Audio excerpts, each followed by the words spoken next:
Hey everybody, welcome to the Standing Stone podcast. We're back for another episode and just finished the 4th annual LoneStone Seminar.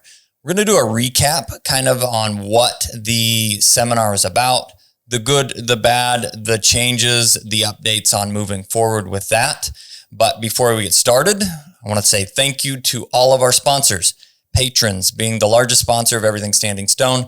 You can go and join that collection of people at patreon.com/Standing Stone Kennels. And what we have that set up to be is a help network. You can just support. There's a tip jar, if you will. But outside of that, we like to help people train their dogs at home. And that's the best way to reach out to us to do that.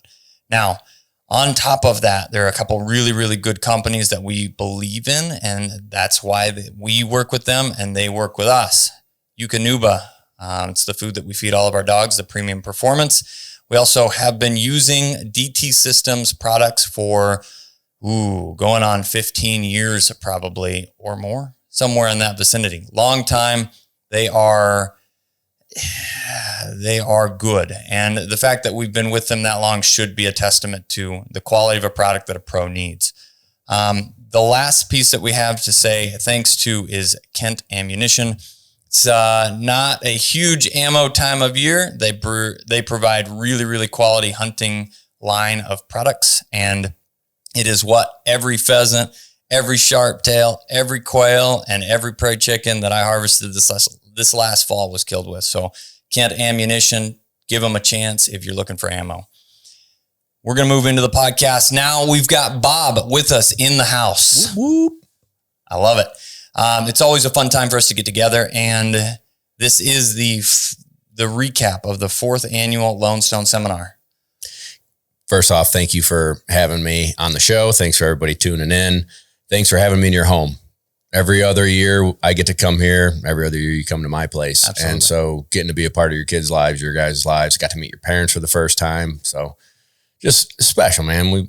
The three of us have a good time and keep growing it. Absolutely. Absolutely. We've grown this over the last few years and evolved into kind of what it turned into. I think this is the best one that we've done. Yeah. We continue to grow that way, and all of the pieces that we put into it are huge. It's a big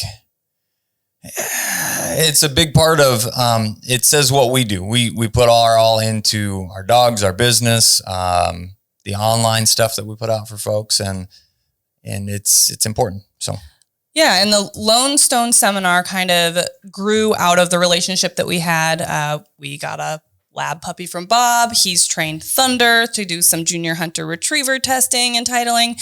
And through that relationship, we kind of decided, hey, these two disciplines, if you will, should really meet in the middle and come together a little bit more so that we can teach our versatile dogs to become better retrievers and maybe help the retrievers learn just enough independence to use their nose to track some birds and things like that. So that is ultimately what the LoneStone Seminar is about, is bringing two disciplines together and helping dogs from each discipline become better at the opposite.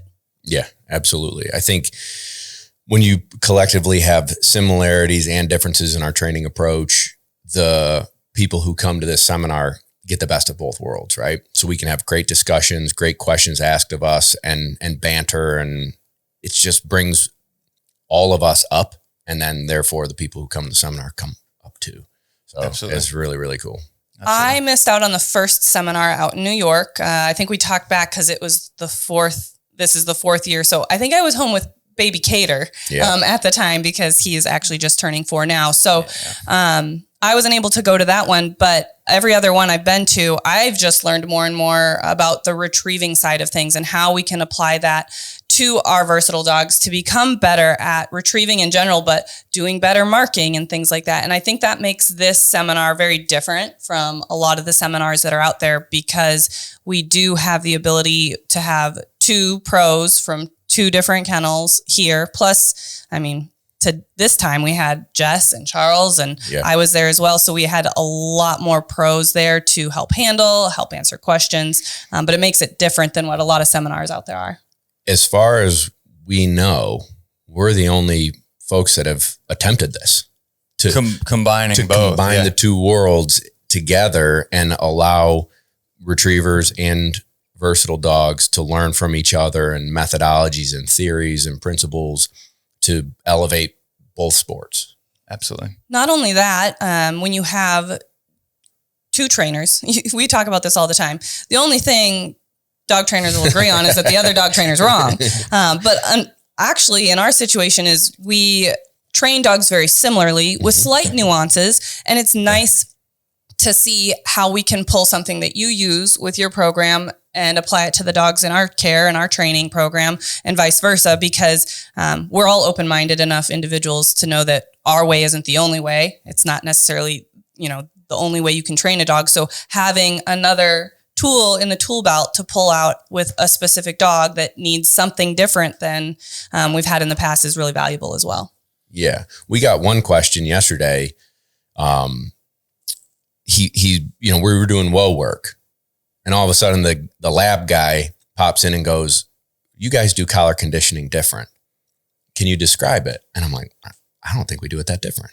Yeah. There were baby nuances, but the end, like that middle road, the end product is exactly the same.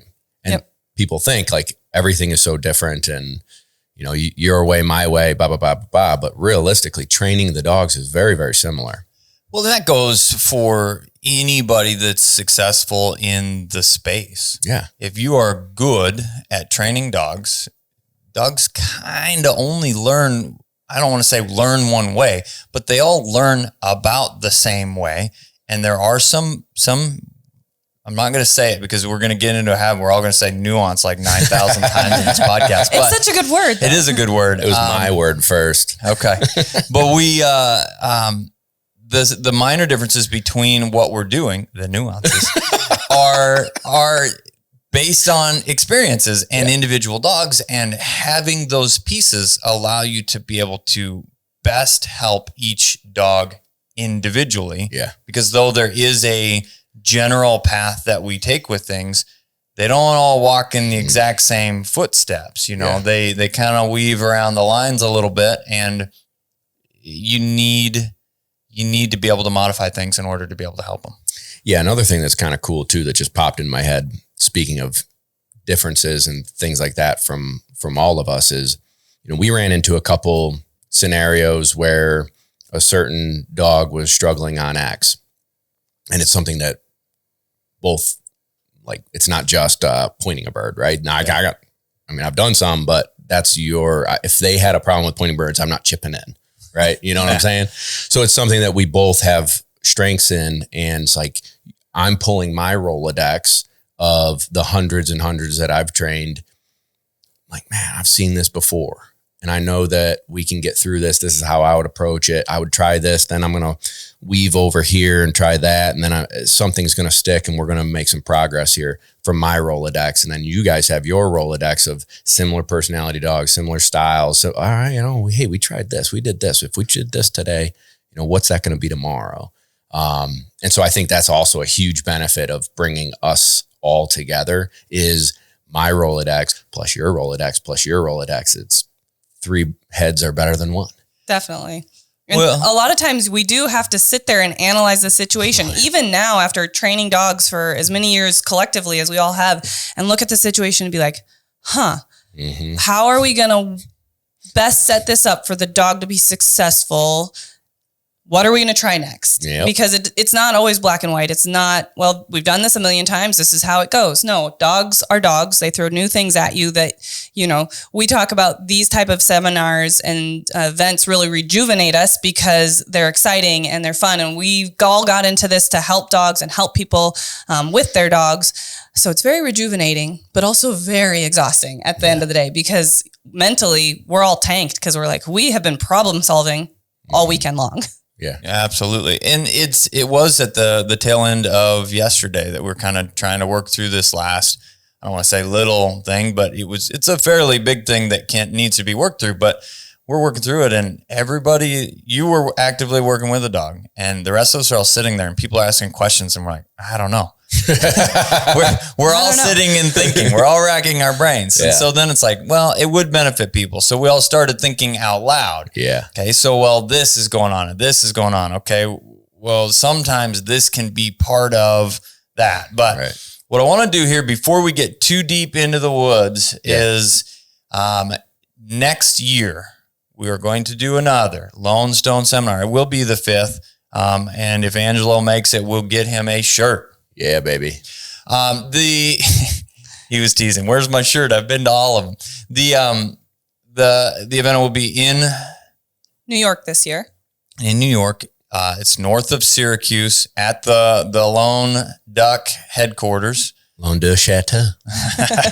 But we'll be up there. We will announce the date. We did get some feedback in 24 that we needed to announce it ahead of time. And so we did it a year ahead of time, and still people signed up like a couple of months ahead. So we will get a date picked out. Yep. But, and we'll try and make it multiple months in advance. At a minimum, the first of the year. Sure. We'll have something picked out.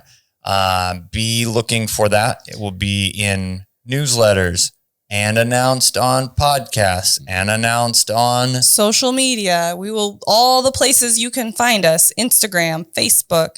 And speaking of, if you are here watching this, you probably already found Standing Stone's social stuff, but you can check out LoneDuckOutfitters.com if you are in the retriever space more, or Lone Duck has a YouTube channel with a bajillion, 311 to be exact, but a lot of videos talking specifically about retrieving drills and how to work through young dogs all the way up through some pretty advanced stuff on there.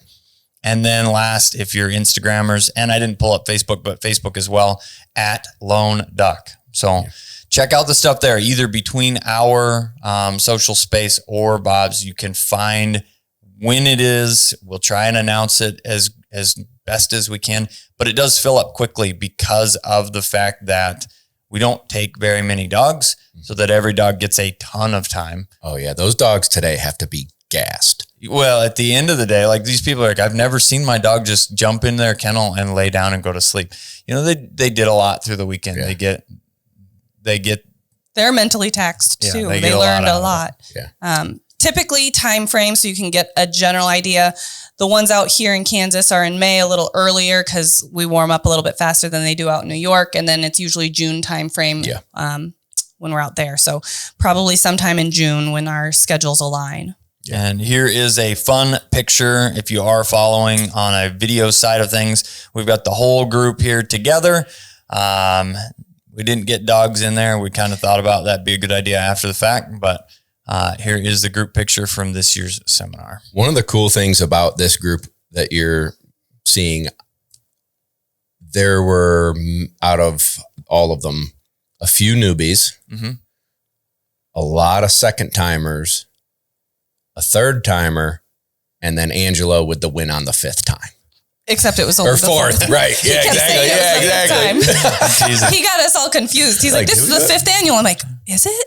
No, actually, let's count back. It's only the 4th. Okay, Angelo, next year out in New York, when you come, it'll be the 5th. So it kind of like from us as hosts of the experience, it's just showing that if you do come, you had enough fun to say like, "I'm going again." Yeah, it's a really proud thing for us to enjoy it enough to come back. I think that these participants, like you mentioned, a lot of them are repeat offenders. That's what I was just going to say. But repeat participants in the LoneStone Seminar, or have gone on Patreon hunts with you and have used our training courses, yours and ours. They are people that have sent puppies and dogs to us for training. Or bought puppies from us. So it is not just a whole random assortment of people, though they are kind of random from all over the place. But Canada. Yeah, we had someone internationally this year, which was really cool. I think we had international last year too with Scott. Yep. But it was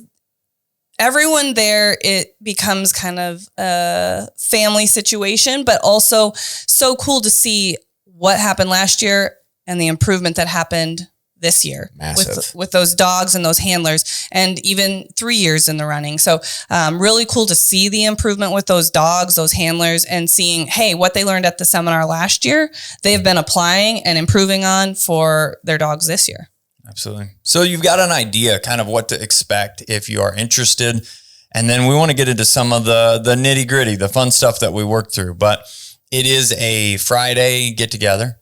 And then there's drinks and apps or some food, snacks to chit chat, talk dogs, get an idea of where everybody's at, with the folks that we do know, catch up on where they're at, where they went hunting and all of the fun stuff.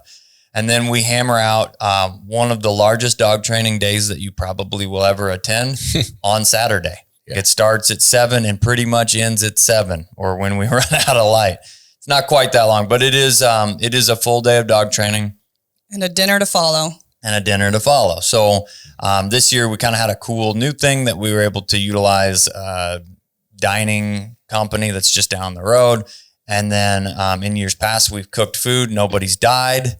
So it's pretty good. It's pretty good. Yeah. We collectively enjoyed doing barbecue and whatnot. So in the past, we've had bad to the bone pulled pork sandwiches, and Central New York big on salt potatoes. So in the comments section, if you're from my area and love a salt potato, give me a thumbs up for our salt potato love. But just kind of sharing, local flavors and then come down here and local flavors and just. We had pickled pickled deviled chucker eggs. Yes, they were pickled. They were pickled and deviled. And they were chucker eggs. And they were delicious. Yeah, they were really good. I'd never had a pickled deviled egg, but it was a really good combination. So something kind of unique, as well as a whole bunch of other amazing food. Yeah. And it is nice to have a little bit of support on the food side. When we're out in New York, it's great because Kevin is so good at helping out with that. But our time is stretched pretty thin. We're trying to answer questions, help dogs, get as much time as we can training. And when we have to get pulled to do food, it cuts away from that a little bit. So it was really nice to have this awesome catering food service literally 5 miles down the road. And then a whole bunch of people had the opportunity to stay in an Airbnb 5 miles down the road. So it was like in this little 10 miles radius, everything. Yeah. And then we roll into Sunday. Sunday is where we can reflect and then move forward on the things that we saw from Saturday and make big progress. We get to know the dogs and where they are exactly and what we can help challenge them with and what we can help them to be successful and then send everybody home with a bunch of homework. This is where you need to go with all of these different pieces. So yeah. It's big. I think the repeat folks are a testament to how beneficial it is. Yeah. But also, one little last piece that I want to mention about, how it's different and the fact that we go out to New York and here in Kansas is when we are here in Kansas at our home base, I feel like the majority of the dogs we get are of the versatile breeds. So we're working a lot on NAVHDA. We had a whole bunch of puppies prepping for NA. We had gun dogs here prepping for the gun dog test, utility level dogs, and the invitational. So we had a whole range of versatile dogs prepping for some level of NAVHDA testing. And it was cool because Charles is here. He's a NAVHDA judge. He's a senior judge. I'm here. I'm a NAVHDA judge. So we can give really good insight to the people in preparation for a test, whether they are puppy people that have never been to a NAVHDA event, even all the way up to the invitational, giving really good feedback so that we can help these people be set up for as much success as possible. And then when we go out to New York, the majority of the dogs out there, we do still get versatile dogs, but you have a lot of lab dogs out there and your puppies, lab dogs. Yeah. Not lap dogs, lab dogs. Yeah. A lot of retrievers. It does seem to be that way. I think the last one though, it was probably 50-50 split, but here it was just so cool to watch you both and Charles and Jess work these dogs in the field and working on the whoa. I mean, you have how many homing pigeons, not the racers. How many homing pigeons do you think you have in that loft? There's probably 60 or 70 right now. Okay. How many do you think landed on the van? They were doing a real good job 40? Of homing in the field we were in instead of headed home. But it's just a plethora of opportunities here where I have, 20 or 30 homing pigeons and we can get chuckers and maybe we need to make a mental note for us next year in New York to have chuckers ready. But when we get to New York, it's a lot of retriever marking drills, water work. improving that versatile style on what they're going to see at the UT and I don't know, or just be a great duck dog that's a short hair. And that's it. I mean, I feel like we've been in the NAVHDA world for a while, and I'm not throwing them under the bus, okay? It's not the goal here, but what you see and work with the average guy is we're attempting to train a dog for a test event as opposed to teaching them properly how to retrieve and mark and search for ducks independently and things of that nature. Mm-hmm. You see a lot of training to the test, and that ultimately, some dogs do really well. A good number of dogs kind of struggle with it because it becomes boring, or they can only do it on the one body of water or the one, as long as it looks exactly like this, we can do well. And I fell into that same category. Yeah. So it's like, all right, we're going to work on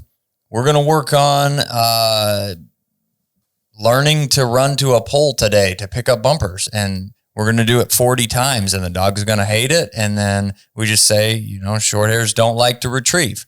No, they do.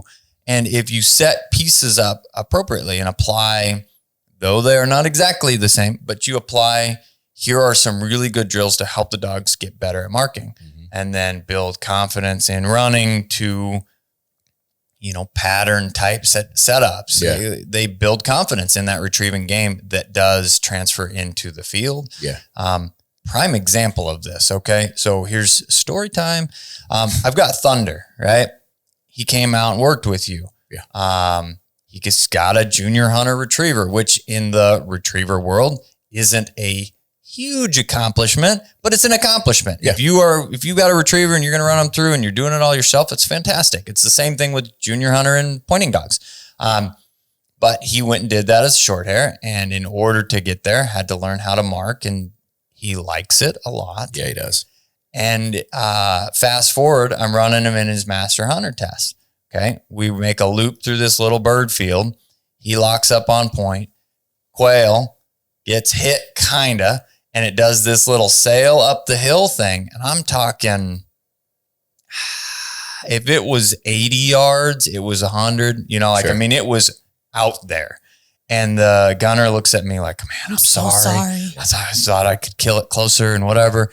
And the judge is like, judges are pretty realistic. Some of them tougher than others. They look at the average pointing dog and go, no way they're making that retrieve. It's just, that would be more typical. That's a hard retrieve. Right. And I was like, nah, you can see him laser focused in. He's got it. I'm like, Thunder. He goes, hauls butt up the hill. He's running and running and running and running and running.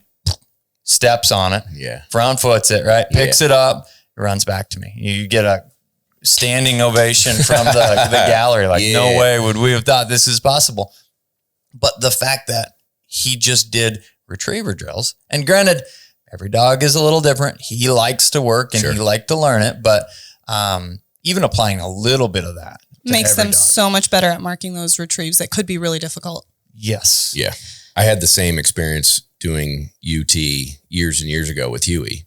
Huey, duck hunts, grouse hunts, pheasant hunts, whatever. And we did the NA, we did the UT, but every day he would go out and get marks with the labs every day. Yeah. And then, in the afternoon or first thing in the morning when it was cooler, he'd go and do bird work or whatever. And we had the same deal. Chucker got shot, just a foot dropped, sailed over top of a little knoll, out of sight. We don't know how far it was. It just was, see ya.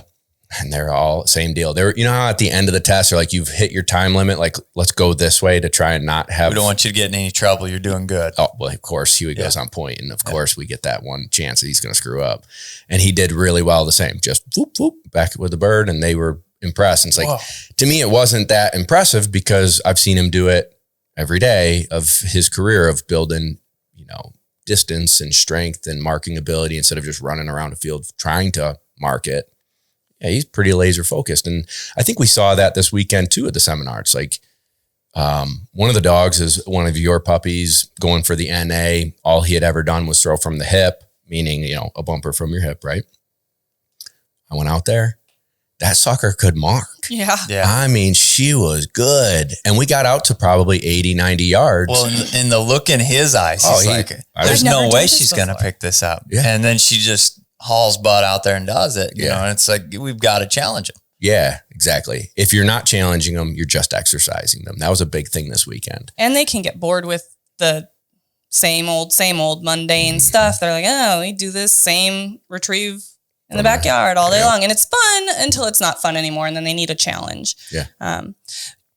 Speaking to training for the test, and we talked about this weekend a lot. And I know that this happens regularly at training days and things like that, prepping for, you know, the utility level test, gun dog tests, is we get so set in, this is the scenario that the dogs are going to have to be able to do at the test. So we need to hammer it. We need to train it. And Charles specifically said, no, we're not going to set up the, you know, remain by blind sequence the same.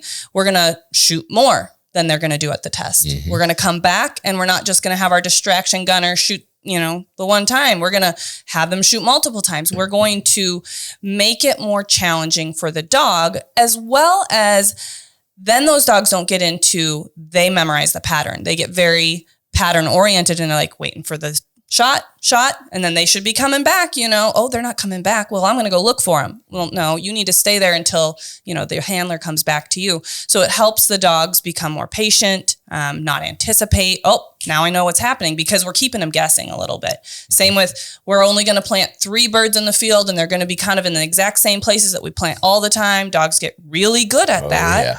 So let's change it up a bit. Charles threw out a couple birds in one spot. So we had, quote unquote, a covey flush, which, you know, then we saw, hey, that's a struggle for this dog.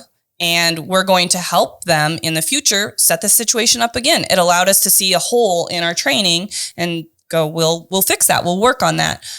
So not just training for the test, but setting the dogs up to challenge them, so that they can work on some of the mechanics of, okay, this, in a sense of the covey flush, that's a double mark. Now we can practice some more on land bumper double mark things to help that dog be successful and apply it to the field later. 100%. I always say we want the dog to be over prepared and underwhelmed come test day. Absolutely. And to add to your thought, if we just train to pass the test, come test day, it may or may not do it, right? If we train harder than what they're going to see at the test, and we advance, you're just advancing the dog in all aspects of it. They can mark farther, they can run longer, so they're conditioned, more distractions. You know, they don't have to do brace work at the UT. Those dogs ran in braces. Yes. It's just an added challenge to make sure that the steadiness, no matter what, is going to be great. The distractions of another person walking and hanging their dog over isn't going to mess with them. You know, just overtrain so that they're underwhelmed come test day and you're over prepared. And it's like, that was kind of easy. That's what you should feel like after you run the test. And not everyone has additional goals past testing day, but a lot of the people that we work with not only want a great dog to go run utility and maybe go to the invite, but they want to go and hunt that dog. 100%. And guess what? Hunting day is not going to be exact setup like test day. So the more prepared they are, the better they're going to handle multiple shots, multiple people in blinds, you know, more advanced steadiness stuff. So it can apply better to actual hunting scenarios the more prepared they are, and not just, oh, we trained to the test and now that's all we've ever done. Yeah, absolutely. I want to make a quick comment here in the fact that we're talking a lot about testing and preparing for tests, but there were some folks that came that just want to hunt. They didn't have any testing goals of any sort, and that's okay. But when we talk about why do we run dogs in tests and events, I mean, we all have these dogs that are wired to do stuff. And if you have goals to work towards, it's like saying, I want to exercise. I want to be in shape. Okay, well, if you have a specific plan and a goal to reach, like, well, if I start running this summer, there's a 5K in June. that now I can prepare for and start to have something to work toward, it keeps us all a little more engaged and a little more motivated to get stuff done. Kind of gives you that little kick in the butt, like, I'm kind of tired, but you know what? The dog needs some work, and we have that event next month, so we need to go out and get some stuff done. Yeah. So, and anybody that has said to me, I don't care about tests and titles and whatever, I'm like, that's fine, but we like to see our puppies run through this entry-level test, which gives folks a little kick in the butt to get out there and do stuff when they're younger, because there's a cutoff on how old the dog can be in the natural ability test in NAVHDA. But they get out and a lot of those people become chapter members, and then they're hooked. Yeah, because they realize it is a lot of fun to be out there. It's fun to challenge the dogs. It's fun to be around people that love the same things you do. So couldn't agree more. But we even saw this weekend, like you were talking about training for the test, or like this dog was struggling with the duck drag in the utility. And I'm not as familiar. What is the gun dog in the gun dog test? Do they do a drag? It's just shorter, or they do it? Yep. So a duck drag. Dog is struggling with this. Well, what is it struggling with? It's struggling picking the duck up at the end of the duck drag. Okay. So how do we fix that? Well, let's do more duck drags. No. Let's build some confidence around picking up ducks where we can see everything that's going on. So we threw marks. Here's some ducks. Run out there and get them. That's fun. Yeah. Do another one. And if we just build this confidence around anytime I get these ducks, it's fun and I can pick them up. Right. Coming back to that duck drag is a piece of cake. Yeah. And like, in essence, when we were talking about it, and so someone watching or listening is going to be like, well, didn't force fetch. Sure. Nice. Good suggestion. That would be my first thought too. But there's that Rolodex of experience is like, instead of just going to something that's hard, why don't we just make a duck way more fun? Yeah. And all of a sudden the dog has positive vibes around a duck, and she's going to, cause she tracks it good. It's just at the end, she's out of sight and she's like, yeah, I did my job.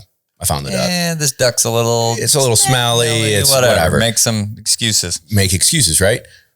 The force fetch is a factor, but if we just use ducks in a really positive way, that dog is going to have a positive mental picture of what that duck means to it. And so it's going to get to the end of that drag and go, I don't want to leave this. I'm just going to bring it. And we didn't have to go to some force fetch style, approach to put 3 ducks in a row and make that dog pick them up.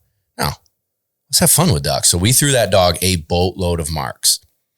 And by Sunday, it had many reps at, trying to not overtire it, not to bore it, whatever. But by it's maybe second or third set of marks on Sunday, we didn't have to cheer so much. We didn't have to pump it up so much. And all of a sudden it's just going and getting that mark. Oh, it's a duck.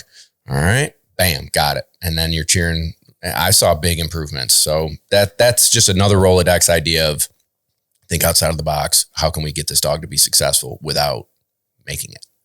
It was one of the biggest things that I got to kind of help folks understand, and we all did, but this is dog training. Yeah, that's a great point. Thanks for bringing it up. We go out here and all the dogs do everything perfect and they all look 100% right and everything always goes right. If everything always went right, we wouldn't have very many dogs that showed up at our door. Right. It's to work through the hiccups that dogs have, to teach them to develop things. And then every once in a while they throw pretty big wrenches in the mix.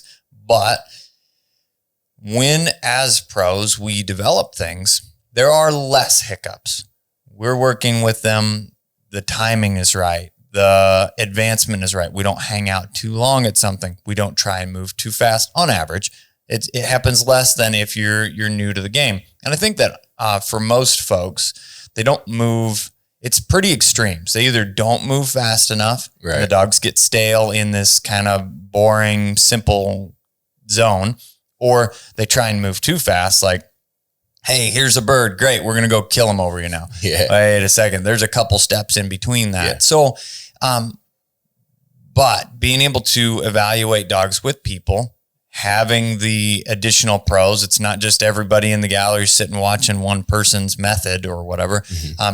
you have me helping to break down, and Kat and Charles and Jess and Bob, depending on who's working, everybody else is kind of helping break down what's going on. And it's dog training is problem solving. Yeah, constantly. And you hit the nail on the head. That's a great conversation. It's, if you came out and watched me train 20 or 30 dogs, each one of them none of them are perfect. Each one's working on, maybe sitting on the whistle quicker, and because it's got a little bit of a loopy sit, or this one moves a little bit at the line, or this one, the marking is kind of off, or whatever. It's a process. It's not, I think you said, it's not linear. It's ups and downs. It's step back and tweak some things and then move forward and see how it affected it and improved. And it's not, when they're puppies, they learn very quickly. If you're working on place, it's going to pick up place pretty quick. And you're like, instant gratification. Mm-hmm. And then it gets a little better in place and it can stay there longer, and it's instant gratification. Sit, instant gratification. Now it's like, these dogs that came here, most of them were pretty dang advanced. And so that growth rate of, why is he still moving a little bit after a bird's shot? That's the fine tuning. That's the things that tweak little by little, month after month, not day after day. And you ask that in regards to steady to wing and shot category with a bird dog. You're like, how long does that take? I said, well, with a dog that has all the groundwork laid and we're ready for that step, we start with a belly collar on them. And realistically, if it's a normal average dog, not an above average super dog or anything else like that, realistically, within a week, I could kill a bird over them, steady to wing, shot, and fall. But they've got a lot of training aids associated with that. We set up still managing them, best case scenarios, but we could make it look like, hey, we just did this. Now you want to be ready for the test. Yeah, that's different. If you want to be done, if you want to have a solid understanding, we're talking about 3 to 5 months of training. To hear that in a week, it's good in training and with collars and under control. In perfect situations. Right. Yep. Perfect scenarios. Bird doesn't flush towards their face. That's perfect scenario. But then the gap is potentially 5 months. That's what we're looking for. We're not looking for perfect today. We're looking for next month. It's a little better. And 3 months from now, dang, that was a good session. Oh, the next session sucked. And then the fifth month, you're like, I'm having a lot less issues with this. I see the progress. Because in those situations, like Ethan said, in a week, we could maybe be killing birds over this dog steady. But it's the weird things that happen at test day. Well, today all the birds were soaking wet and wouldn't fly. And now they're running under my dog and I'm kicking them and then I'm having to pick them up and throw them. Well, you've never trained for that. Now test day comes and your dog is not prepared to handle that situation. So then you go, oh, I wasn't ready enough. So the biggest thing is dogs and the situations are so unpredictable. Your brace mate could do something that is completely not something you've ever seen before. So if you're doing, the in-bite or AKC stuff, and that can mess up your dog's run. So there's so many things and variables that we're trying to proof the dog for before we say, yep, they're ready to run, because we want them as prepared as possible. We don't want them to get test smart. We're not able to use e-collars to nag them and babysit them and manage them. It's to the point where they're just kind of automatic is at that point. So it's and it is a variance of how much time it's going to take. Every dog's different, that sort of thing. Yeah. And for me, there were a few folks here that were some of the repeat offenders, and seeing the growth was amazing. I got to run. These are dogs that are doing advanced stuff. We had to run bird dog sessions on Saturday. I put one of our ready to go dogs out with one of theirs to run a brace, and then saw how good a handle these guys really had. And I threw all 3 of them in together. On Sunday. On Sunday. The next day. Yeah. On Sunday, we moved into all 3 of you are going to run together. And wait a second, where do you run 3 dogs together? Today, it doesn't matter, right? Yeah. We can work through this. And then their questions start coming out. Well, if the dog goes on point and another dog backs and I'm the third dog, what do I do? You also back. That's what happens. And we had some hiccups. There were some situations where there was some wallowing. We found we found 2 wild pairs of quail. That's so cool. And so out of there. And I'm like, we got to stop them. Like, what do we do? I'm like, you stop them.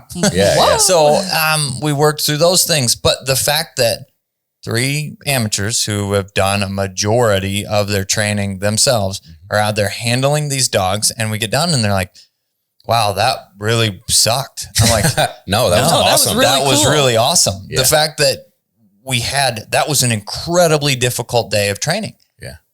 Birds flying everywhere, stuff happening, multiple dogs, all of these pieces. And you guys handled all of your dogs. It took handling, but you handled all of your dogs to this high level. They should be proud.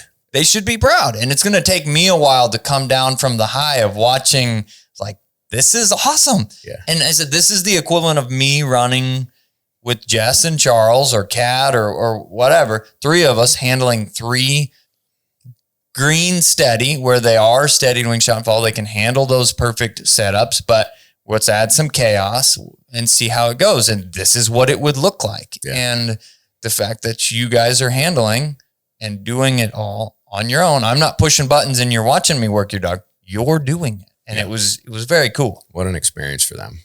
And for me, it was fun. Yeah. But I think that was one thing that we tried to tell people this weekend and help teach people, not just this weekend, but we try and teach people all the time, is if your dog goes out and does it perfect, that's cool, but they're not learning anything. Mm-hmm. They're not being challenged. You're not able to proof them for the next thing that could go wrong. So we don't want to just have to hammer them and say, oh, you made a mistake. Boom. You made another mistake. Boom. But we want to be able to say, oh, I was able to handle you through this one little thing that you're still struggling on. We're going to handle that. It wasn't perfect, but we got to make a correction. We got to get, past this mistake that's going to happen and teach them something. If they go out and do it perfect every time, you're not challenging them enough. Get off the grounds, add a little chaos, second dog, throw a cocker out there to flush for them. I don't know. We do that stuff too sometimes. So you just need to keep challenging them a little bit so that they can keep learning and be as well prepared for tests and the things that can go wrong at test day that you can. Yeah. I think, and I wanted to say this about sometimes though, you go out to have a goal. You're going out to work on this and something else pops up and you go, whoop, now we're changing gears. Today we were going to go out and work on this marking drill, but actually now we're working on getting this dog to release the bird nicely without, having to fight over it. Right. Now that's what we're working on today. The marks become simpler. Now I'm working on that. Yep. So we're still going out and making a retrieve, but we're not challenging them on the marking piece. We're fixing the fundamentals here. And that's what today became about. Or, our plan was to go to the field and work a brace, but maybe we're not quite ready for that. Let's take a step back, get a brace made out of here so that we can focus on the fundamentals and what this dog needs at the time. So sometimes you have to change plans and change gears and not just be like, well, nope, we were out here today to work on this and that's what we're working on, and allow something to get worse because you're not open to change. Yeah. I will say that as a dog trainer, that's probably one of the hardest things to work around or work through. You have to have a game plan. You have to be able to call an audible in that game plan. But the mistake that I see a lot of folks make, and even coming, it's like, what to the seminar, what do you guys want to work on? They're like, well, we don't really know, that's fine. But as they develop, and as anybody listening to this is developing as dog trainers, they need to take the approach of, today we're going to work on X, Y, and Z. You got to be ready to call an audible if it pops up, but you need to have a plan. If you're just, we're going to go do something without even direction, or even if it's as simple as, we're just going to go shoot some birds over them. Well, you should have some form of goal in mind. Yeah. Are the birds going to be close as we walk out in the field? Or are we going to make them go further before finding a bird? Like, have a plan. Are the birds running? Are they in traps, to make it simple? And are we going to do some marking drills? Are we going to, whatever it is, you need to have some plan and direction. And if you don't know what that plan or direction is, that's where both of us here, Bob and I answer questions through Patreon. We talked about that. We'll probably throw it in here, or try to. It's patreon.com/Lone Duck or Lone Duck Outfitters. Lone Duck Outfitters. Lone Duck Outfitters. If you have more retrieving based questions, sign up there, ask the questions. Yeah. Hey, how do I develop a plan? Or, get an online course that is created that can help you give a plan. But ask the questions of, how do I set up a plan? We do video consults a ton with people to be able to go through, all right, this is where you're at. I see that looks good. This looks good. You need to be challenging them more. Let's move on to this. And, but you have to have a plan. That's probably one of the biggest questions that I would imagine you get, but we do too, is I'm here, and here. What's next? So, and realistically, there's a ton of information already out there, not just from us, for a retriever, where it's like, I'm not doing T-pattern before I've done force fetch. I'm not skipping ahead to try and run a blind before T-pattern, right? And so you'll get that, and it's like, well, you shouldn't even be running blinds because we haven't put the right pieces of the puzzle, that foundation there to ask them and expect them to understand these things, right? So following that process from start to finish, that foundation is so strong that the more advanced work becomes easier. And then the other point that I was going to make is, now drawing a blank, but it's like that game plan. Oh, I remember now. The game plan that you're going out for today, you should be repeating it, right? So if my dog did great on T-pattern on Monday, I'm not just doing T-pattern on Mondays. I'm doing it Monday, Tuesday, Wednesday, Thursday, Friday. You need to do it so it's not just a once a week deal. If I'm going and working on, the little NA dogs, we started whoa, and how you teach whoa.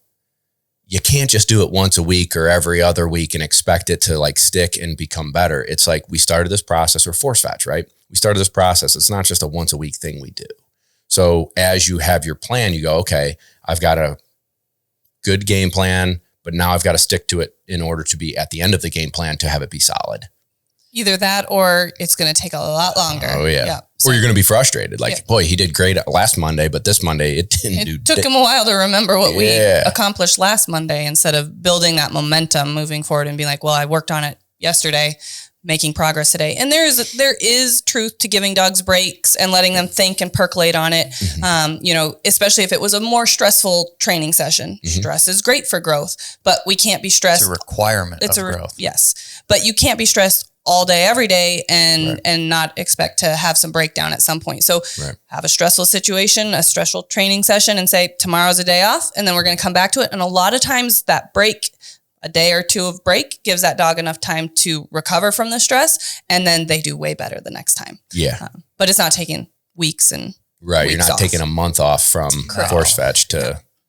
But I do feel like one of the biggest mistakes that people make, and again, I kind of mentioned this earlier, I fell into this same trap and still do on occasion, but try not to, is shorter sessions on average, especially in the teaching portion of things, are going to be better for learning.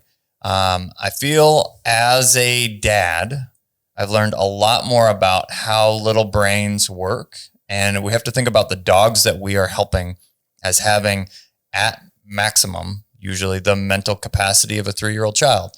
Like that is the rough dement that they give. Okay. So happen to have, had now 2, but have one currently, a 3-year-old child. And you look at the amount of focus that they can have for a task is pretty small. Especially when there's a little new basketball hoop he got for his birthday. Correct. Yes. But at the same time, when the level of reward is right. So here, we're going to tell on Cade just a little bit. He struggles in the morning to get up, going to school, which is daycare, basically, preschool. It's not his favorite thing in the whole world until he gets there and he has fun. So he drags his feet a little bit in the morning. Well, last night he got to have Nana and Grandpa birthday, and he got a gift, which was a little basketball hoop, and he was so excited. Yeah. So and I looked at it, and we're beat from the seminar. And it's 7:45 at night, and they want us to put it together and play with it. And bedtime's 8 o'clock, right? So I'm like, I'm going to put it together tonight. And he's like, great. And then we can play with it. How long will you think it will take? I'm like, oh, I meant like while y'all were sleeping, I'll do it and you can try it tomorrow. And I'm like, all right, fine. Dad, you can do this. We built the whole thing. We had to shoot for a few minutes and they go up to go to bed. And I said, if you come down in the morning and get your clothes on and your breakfast eaten, your teeth brushed, and you're ready for school, you can play for as long as until we have to leave. The dude was up at 6 o'clock. Oh, yeah. Came down the stairs, fully dressed, which is usually a little bit of a battle. Woke me up. Yeah. And he said, Bob, are you awake yet? And so having the right level of reward can help these young minds. But outside of that, the smaller pieces, like, hey, we're going to color. Okay, well, we half colored a page and now we're going to move on.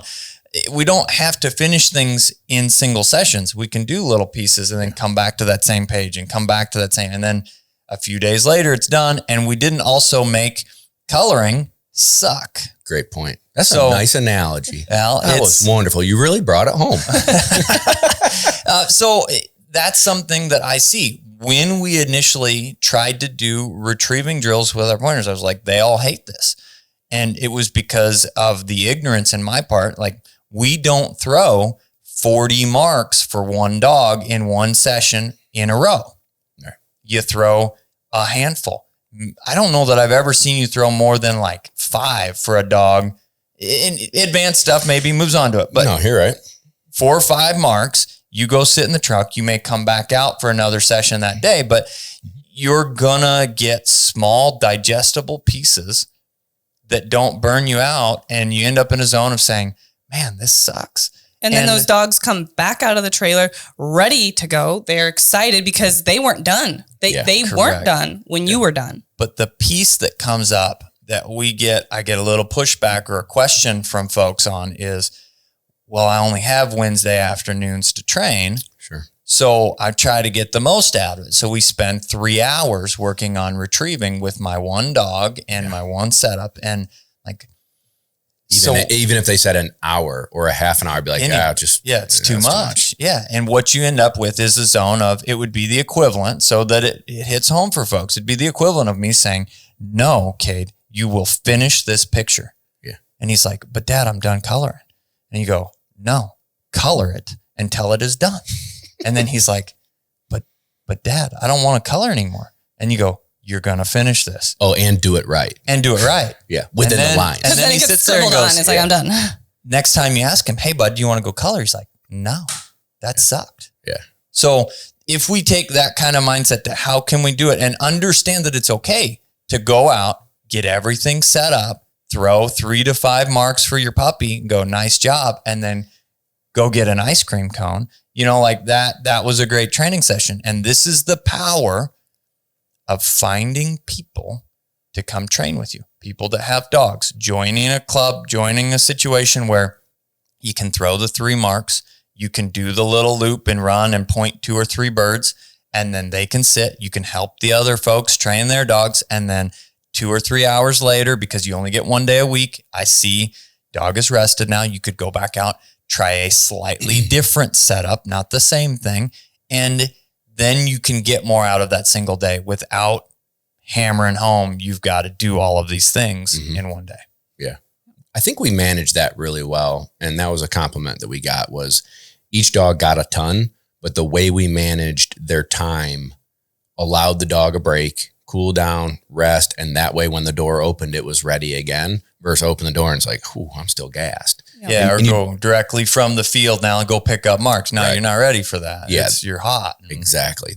So you're having that dog be mentally and physically rested to comprehend the next task is huge. Absolutely. And it was nice because we, especially on Sunday after evaluating dogs on Saturday and having a better picture of what each dog needed and where they were at, we were able to set up in essence stations. We had a retrieving station with different levels of marking drills happening. We had the field with different level of field work happening, whether they were chuckers or pigeons and launchers or wherever they were at. And then a station for tracking and drags, whether they were ready for drags, a track, what we were working on. And then the dogs could go do one, get put up. Handlers could go watch what's happening over here, learn from that. And then when their dog was rested, go run that. Yeah. It was really cool how that worked out. The dogs got a ton of work. Yeah, absolutely. I think all the way around, it's fun to do the seminars. it is always cool to see the progress from day to day, to be able to send people with things. We always want feedback on how to improve. And, ultimately I feel like this is the best one that we have done so far. Just getting better and better. Yeah. Yes. Big shout out to your team. Oh, well, thank you. Yeah. When we were out in New York, your team as well, it's so nice that we both have teams that can have that support, get birds ready, run back if we forget some equipment, things like that.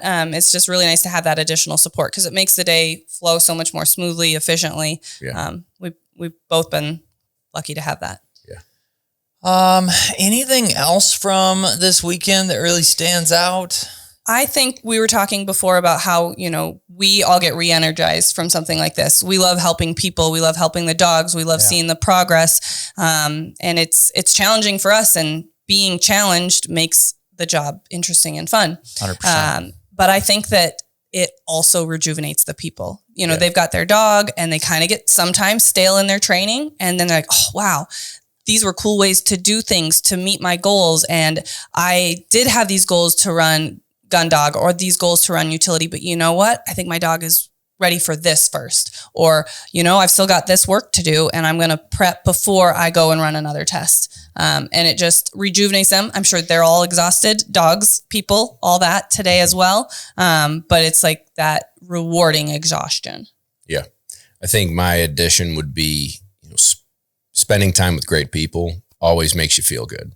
So getting to be with you and your family and the people who work here with you, and then the people who come and support us by coming to these things, you're surrounding yourself with a little community. And yesterday afternoon, we were digesting a little session we had. And I was like, by Sunday, you guys have become my friends. So I'm going to start talking a little more like Uncle Bob, and we'll goof around a little more, a little dirty joke here or there.